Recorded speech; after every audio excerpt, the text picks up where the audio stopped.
வணக்கம் நண்பர்களே. ராமருக்கும் அன்னை சீதைக்கும் நடந்த ஒரு போட்டி பற்றி தெரியுமா? ஒரு நாள் ஒரு குளக்கரையில் அன்னை சீதையும் ராமரும் லக்ஷ்மணரும் அமர்ந்திருந்தார்கள். அப்போது அன்னை சீதைக்கும் ஸ்ரீராமருக்கும் ஒரு போட்டி வைப்பதாக பேசிக்கொண்டனர்.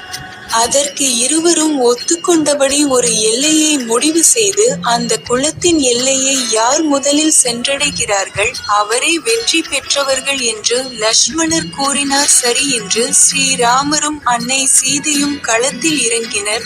ராமர் மிகுந்த வேகத்துடன் இலக்கை அடைய வந்துவிட்டார். அன்னை சீதையை மிகவும் கஷ்டப்பட்டு வந்து கொண்டிருந்தபோது அதை கண்ட ஸ்ரீராமர், நான் யாருடன் போட்டியிடுகிறேன், எனது அன்பானவளுடன் அல்லவா?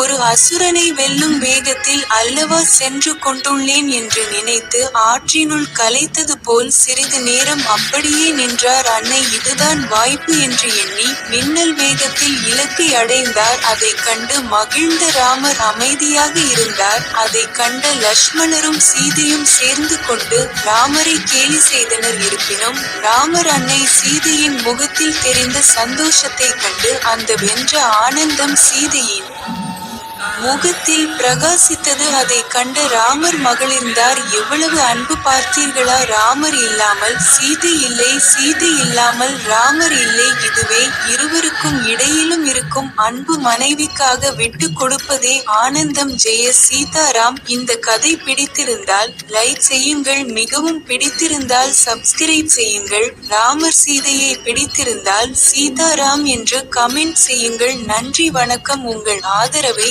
ஆனந்தன் சேனலுக்கு